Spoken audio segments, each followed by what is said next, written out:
Over the last decade, the number of people claiming to be transgender has risen dramatically. While some have been dealing with gender dysphoria their entire lives, a growing trend appeared to transition seemingly out of the blue, with little in the way of medical evidence to support their apparent need to change their gender. But what if there was a way to look into someone's past and see where this potential trigger could have come from? To do this, you'd need to find a test subject that has been heavily documented for many years, with almost every interaction they've ever had being easily accessible to the public. Such a person will be incredibly rare. Whilst many of us think nothing of putting our own information online, we're also careful not to share too much about our private lives. There is one, however, who lacks such common sense. Meet Christine Weston Chandler, the creator of Sonichu, and the internet's most notorious victim of online trolling. Since being discovered by the Something Awful forums in 2007, Chris's interactions with trolls exposed his antics to millions of people worldwide, and has been considered by some to be one of the most documented human beings in history.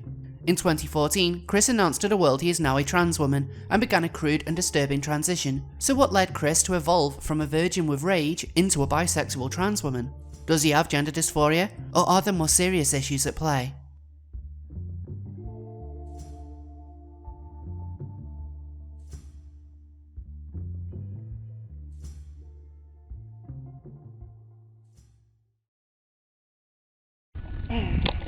Hello, ladies and gentlemen, girls and boys, and dudes of all teenagers, as well as the gals.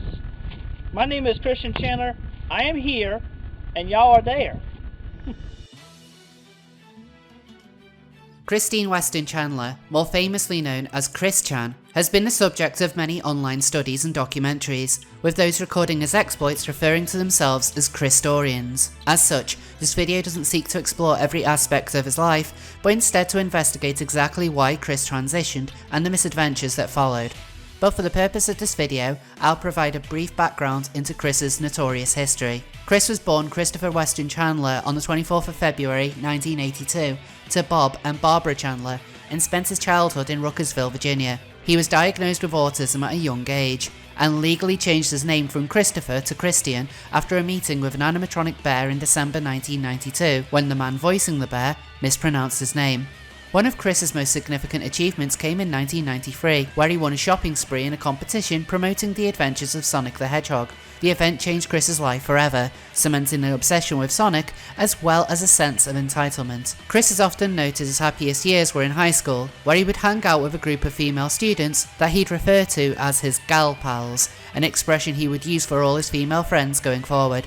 It is likely that Chris's high school gal pals only hung out with him out of pity, as revealed in an email apparently obtained by a troll in 2013, where it is claimed Chris treated them as mother figures. They reportedly distanced themselves from Chris after graduating in 2000. It was at high school where Chris would develop Sonichu, a combination of Saga's Sonic the Hedgehog and the Pokemon Pikachu. Sonichu was initially created for a school project to design a CD cover. Chris was forbidden from using any copyrighted characters, so he plagiarized two already existing ones and claimed it as his own. Despite his happy memories, one of Chris's most traumatizing moments came when he graduated from high school, after his teachers refused to acknowledge his artistic talents. This perceived insult would stay with Chris for the rest of his life.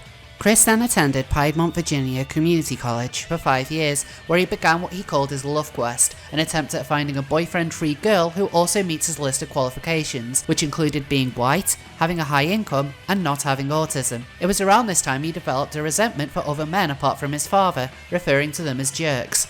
Becoming frustrated with his lack of progress in a love quest, Chris developed a sign he would hold at college showcasing what he was looking for in his sweetheart as a way of attracting women. This soon gained the attention of Mary Lee Walsh, the Dean of Student Services, who had become a significant adversary in Chris's life. After confiscating Chris's attraction signs on multiple occasions, she had him called in for a meeting to address the problem. Chris was unhappy that Walsh was stopping him from finding his sweetheart, so he unleashed his special attack, a curse Yihameha, which he believed put a curse on Walsh. She responded by suspending him for a year.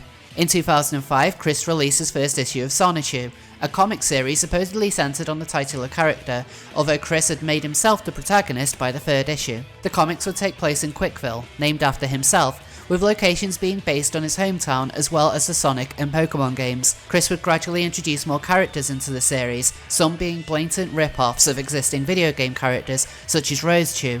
Black Sonichu, and Flame the Sunbird. He would also include real people into his comics like Mary Lee Walsh, who became the villain of the series until issue 10, as well as managers and security from the Fashion Square Mall, which he used to frequent, calling them Manajerks and Jerkops respectively. Notably, he would feature women he had sexual interest in, such as Sarah Hammer, a friend from his childhood, and Megan Schroeder, a woman he became particularly close to in 2005. Megan would often rebuke Chris's advances on her, claiming to be asexual. Chris's life changed forever on the 26th of October 2007, when a user on the Something Awful forums known as Vickyville introduced a world to Sonichu. The news quickly spread, with images of Chris and Sonichu being shared on websites such as 4chan. It didn't take long for a page on Encyclopedia Dramatica to be made specifically for Chris, which soon gained his attention. Chris's attempts to have the page removed backfired spectacularly, and spiraled out into a full-on war between Chris and a growing number of internet trolls, each with their own unique takes on torturing Chris, taking advantage of his over-the-top reactions and his willingness to divulge sensitive and embarrassing information.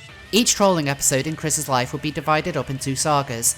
Notable sagas include the Jimmy Hill saga, where a troll convinced Chris that former Match of the Day pundit Jimmy Hill had claimed to be the original creator of Sonichu and turned the character gay. The Clyde Cash saga, in which Cash claimed Chris had caused the suicide of his brother, spreading his revenge over a number of years.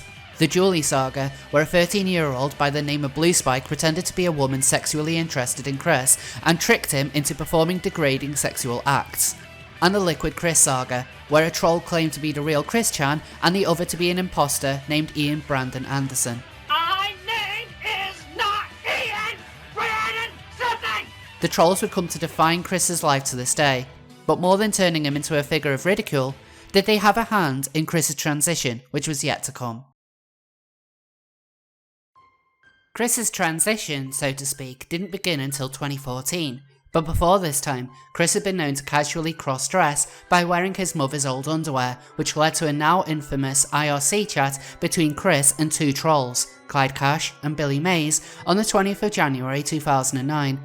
Cash and Mays claimed Chris's penchant for wearing women's underwear showed he secretly wanted to be a girl, or as a way of expressing his repressed homosexuality, an accusation often levied at Chris due to his extreme homophobia. In response, Chris tried to deflect from the accusations by openly admitting he regularly soils himself, saying, "I have numbers of pairs of dirty, crapped briefs," indicating this happened so regularly he ran out of clean underwear of his own, opting to use his mother's instead. Cash responded by saying, "You're still in the closet and you can't control your own bowels." Later that year, he would admit to enjoying wearing women's underwear to another troll called Ivy, who at the time was pretending to be romantically interested in Chris. In response, she suggested Chris draw a picture of one of his characters, Punchy Sonichu, wearing a bra and panties as a way of signalling acceptance of his new hobby.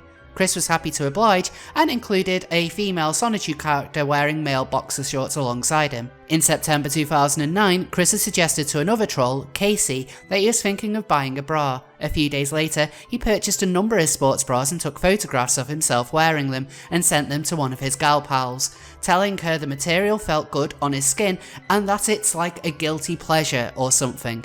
In a phone call with Casey, Chris discussed how the bra made him feel comfortable and appeared to make the assertion that all men are part women due to a misunderstanding of how chromosomes work. Yeah, I mean, yeah, you should know as well as I do, in the chromosomes there is an X and a Y in every dude, and yet there are two X's in every woman. Yes, that is how genetics work. Yeah, so there you go. If it was every guy was totally a guy, there'd be like two Ys. And it don't work. I don't think genetics quite works like that, but Yeah. A number of these photos were eventually leaked to trolls the following month, where it came to be known as the muscle bra of fail. Chris would eventually advocate for all men to be forced to wear bras under the law, as he was offended at the idea of a bare male chest. Chris would grow to embrace the muscle bra, once wearing it to an event called Fridays After 5, having written the phrase "want women" on it in an ill-conceived attempt to attract a boyfriend-free girl. March 26, 2011, however, would mark a significant turning point in how Chris viewed his cross-dressing. In an email to Jackie, yet another troll who'd claimed to have been attracted to him, Chris revealed he'd started growing out his hair and had come out with a new label to describe himself. Tomgirl, saying, "Yes, I am a tomgirl and I am damn proud of it. I have embraced and appreciated my feminine side. I am still totally heterosexual. Otherwise, I would be a full-blown you-know-what. I also had my ears pierced with amethyst studs recently. I have been more self-confident and I have a sweet sachet walk, hair and wink flirts, but I am greeting women left and right. I am a Ken doll any Barbie can dress in her clothes, and I would feel most comfortable in them and to model them for her. I have had you run through my mind now and then, Jackie. Consider dashing back for some tomgirl sweetness." Chris's tomgirl photos were later leaked by Surfshark Tito on the 28th of April. Tito claimed Chris's cross-dressing was a response to someone advising him to get in touch with his feminine side, saying, "Chris decided that being a man was too much work. It often involves stressful activities such as getting a job, exercising and supporting a family. The man-child felt that he could identify being a lady, seeing as he had vast experience of hanging out with girls in the cafeteria. Chris decided that being in touch with the feminine side would be the true key in his quest." Shortly after, a number of trolls established a forum called Tomboys and Tomgirls of Virginia, which Chris eventually found and joined on the 26th of May 2011. Chris initially hid his identity on the site, creating a profile called Kooky Dashi, and listed his interests as video games, pussy, breasts, and autism awareness. One of his first posts revealed his parents' reaction to his newfound tomgirl identity. Chris explains Bob threw the damn fag card at him, and he reiterated he will always be straight. He also criticises Bob for saying that tomgirls aren't real, believing Bob to be a tomboy herself. Chris also detailed an incident where he had decided to use a women's restrooms due to wearing a skirt. He said, "My next skirted outing, I used a ladies' room and I squatted, holding my arrow down over the john so I would be less likely to soil my skirt. It felt good and right. Days later though, after 4 more lady trips, a woman complains and tattles on me, and a stereotypical brute male shouts at me. I felt embarrassed. When in skirt, I'm still gonna do the ladies, because there is no going back for me. As truest tomgirls, we do respect greatly the women as equals." In another post, he expressed his dislike for gay men, saying, "I do not care much for the homosexual males either. I mean, I feel really offended when they get so flamboyant with their ways and such. It's like they're shoving it in your face. Plus, most of my cyberbullies who gave me grief were homos themselves, placing their damn label onto me wrongly." A further post shows Chris fantasizing about what he would do if he encountered a hater in real life, saying, "If they are really in my face calling me gay or telling me I won't be getting a woman, I would tell them like it is in my miniskirt. All I have to do is lift up my skirt and I'll be up your woman's biz in seconds."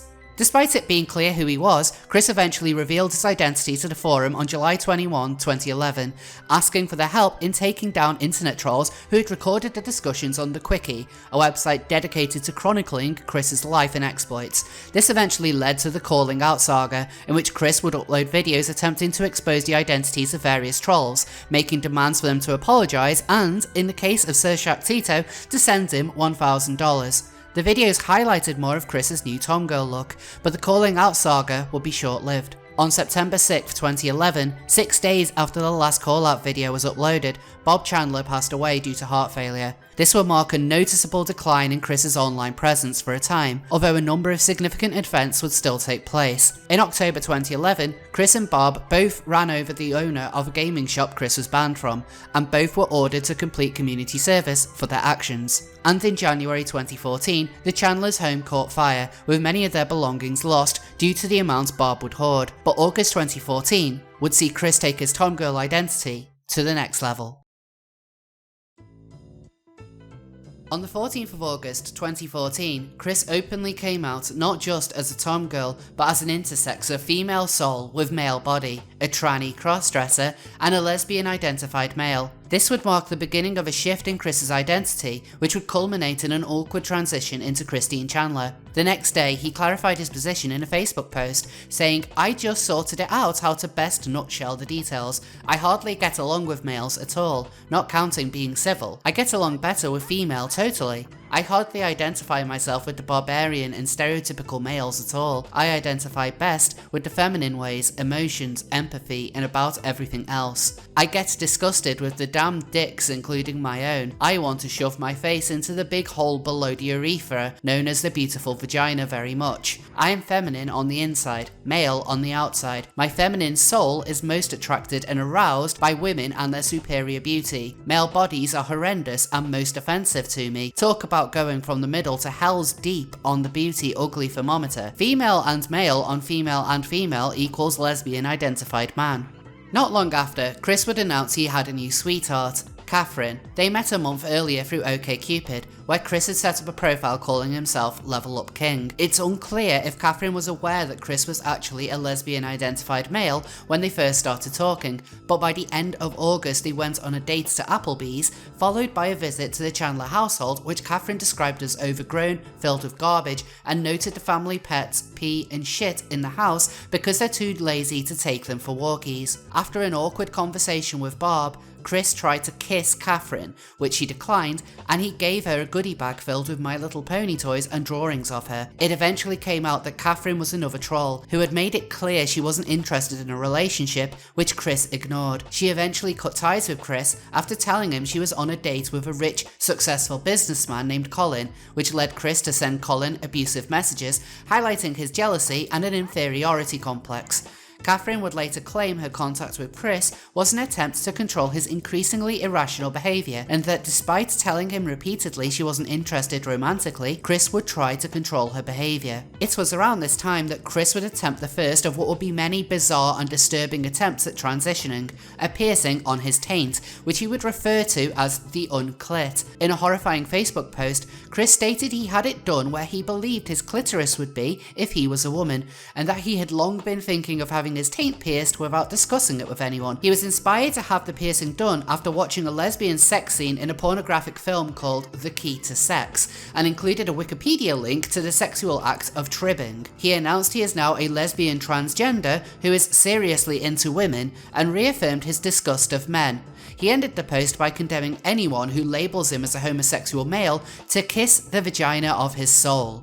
Due to a lack of care, Chris would have the area pierced again a few months later, although it would be taken out after a week when he commented the skin around the piercing was shrinking. He then gave up on the idea of the unclit, at least for a while, although that Christmas he wished for Santa Claus to transform his body from male to female. Santa didn't meet his request.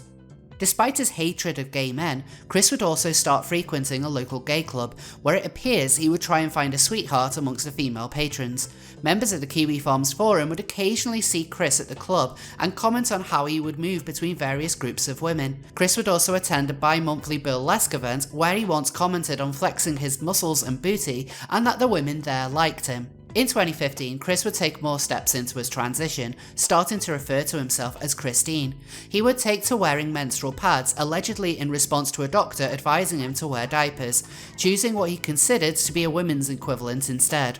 He asked his fans to fund the purchase of a V-string, a prosthetic vagina designed to be worn like underwear, and offered to model it for anyone willing to pay him $1,000. It's unlikely anyone took him up on this offer. He would also buy a vibrating bra in an attempt to stimulate breast growth, and claimed to notice an increase in size after a week. Also said the vibrations on his breasts felt quite good. He combined this with the use of estrogel, a prescription medicine used to treat menopausal symptoms and not recommended for medical transitioning. By May 2016, Chris had legally changed his name to Christine Weston Chandler, the second legal name change of his life. He began seeing a gender therapist and was prescribed hormone tablets, although according to a Christorian, he was simply asked to sign a script on an informed consent basis. Chris would attempt yet another method of transitioning by watching a series of subliminal frequency hypnosis videos with titles such as Testes to Ovaries Conversion, Penis to Vagina Transformation,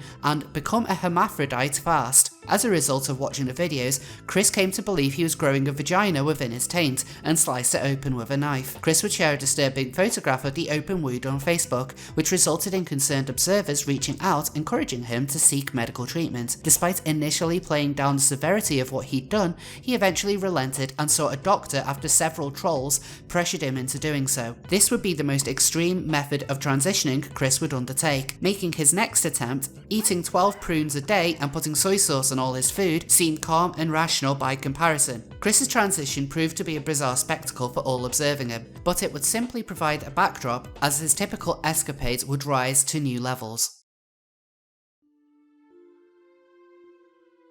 In late 2014, Sega released a new Sonic the Hedgehog game called Sonic Boom. It was a critical and commercial failure, and has become infamous for the many bugs it launched with. But for Chris, the true controversy of Sonic Boom was the decision to recolour Sonic's arms from tan to blue. This design alteration offended Chris so much that he began a campaign against Sega of America, demanding they recall and destroy every copy of the game and change the colour back, or he would do something much worse. He also visited numerous video game stores in his area, vandalising game covers as a way of discouraging shoppers from purchasing Sonic Boom. As a result, he was banned from every GameStop in his local area. Chris also accused Sega of mocking him in an episode of the animated series made to tie in with the game, where Sonic ordered a sandwich without pickles, only to be given extra pickles, believing it to be a reference to the man in the pickle suit, a character made up by trolls who Chris would inevitably blame whenever anything went wrong in his life. Mark and I, well, she broke up with me, cause the pickle man tricked me again. On December 26, 2014, Chris would take his campaign against Sonic Boom to the next level. He visited a GameStop in Fashion Square Mall, allegedly to buy Skylanders figures. Despite wearing a crude disguise, he was instantly recognised by staff and asked to leave. In response, Chris sprayed the assistant manager with pepper spray and went home, leaving his elderly mother behind. He was eventually arrested, and after numerous hearings, he was found guilty of a misdemeanor charge. He received a 6-month suspended sentence and was ordered to pay a fine of $541. Despite the arrest, he would continue his campaign against Sega, at one point sending a glitter bomb to their head office, before giving up in late 2015. Other sagas which followed Chris's transition included the Lady Manager's saga, which would see Chris make a return to uploading YouTube videos as he was targeted by various trolls, including one claiming to be a trans woman by the name of Francine Ozu, who Chris would regularly misgender, claiming she didn't have a female soul, and a lesbian couple called Sam and Ellen, who tricked Chris into competing against a former gay porn star to determine who among the two could be their sperm donor. In an effort to impress them, Chris uploaded a video where he simulated sex acts with a blow-up doll. Another saga saw Chris express his intense dislike of US President Donald Trump's election, at one point issuing death threats against both Trump and Vice President Mike Pence. I do have a couple of announcements to make. We received a good number of donations, but we could still do better, and yeah, it's fair. We've managed for the most part. The Chandler household would also experience severe financial difficulties, due in part to Chris's overspending despite being on benefits, which he refers to as his tugboat, in what Christorians have dubbed the financial crisis. Chris would regularly beg online for donations and attempt to sell household items at hugely inflated prices, including a Snorlax plush signed by Bob for $200 and an M&M's talking telephone for $100. He would also attempt to sell various Chris Chan artifacts, including his classic shirt for $25,000. The Chandler's dire financial situation continues to this day, with many observers wondering what will happen to Chris when Bob passes away. But this has taken a back burner thanks to a disturbing change in Chris's perception of reality. In late 2017, Chris would become the target of another group of trolls, known as the Idea Guys, who would manipulate Chris's fragile state of mind. Initially, the trolls wanted to test just how gullible Chris was, but this was eventually taken advantage of when they extorted him out of $6,000. Chris kept the Idea Guy's involvement in his life relatively hidden, and observers only became suspicious when Chris announced Quickfill had invaded a neighbouring country thanks to a plan known as Operation Barbarossa, a reference to his mother, but also the codename for the Nazi invasion of the Soviet Union in World War II. This post was littered with Nazi references, including a fine old solution where bad characters were rounded up into prison camps.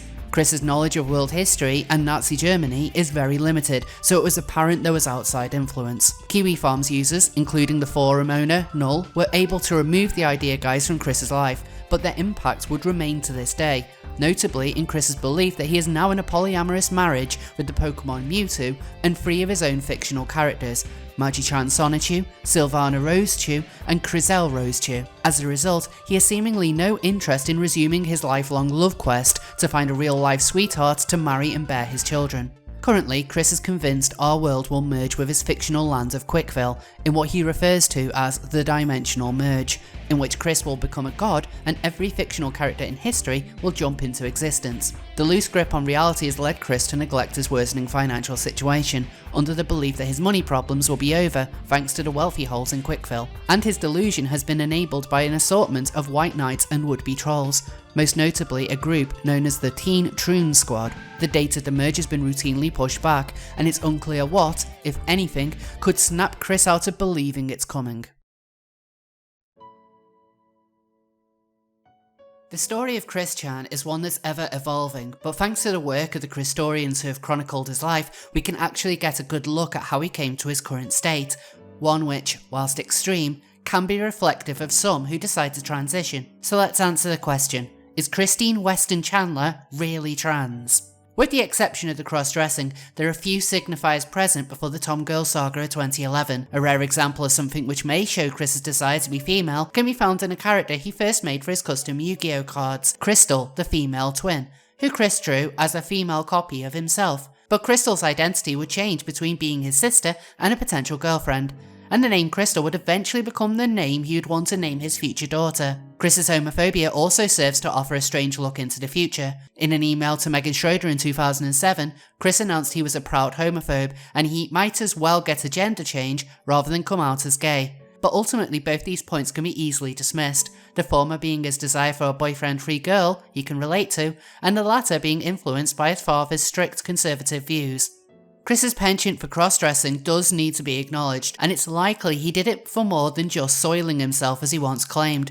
An insight into why he did this may be seen when he actually came out as a lesbian-identified male. His post on the subject of a heavy emphasis on sex and his love for women. This is a message he shouts louder than his new gender identity, and parts of his transition, notably the unclit, were motivated by watching adult content. This blatant fetishization sounds similar to autogynephilia, a male being sexually aroused by the idea of being a woman. One of the main sagas in Chris's life is his love quest, the search for a boyfriend-free girl for him to marry and have his child, and this was the focus of many trolling episodes, where he would be repeatedly tricked into believing he finally found a girlfriend over and over again. While this is combined with his clear sexualization of his own transition, it seems plausible that this desire to be seen as a woman was simply another step towards his end goal. But it should also be noted that he is incredibly susceptible to outside influence. Prior to the Tom Girl Saga, several trolls claimed to have given Chris the idea that becoming a girl would be less work than continuing to be a man, and Chris does have form for making big decisions based on a misinterpretation and outside influence.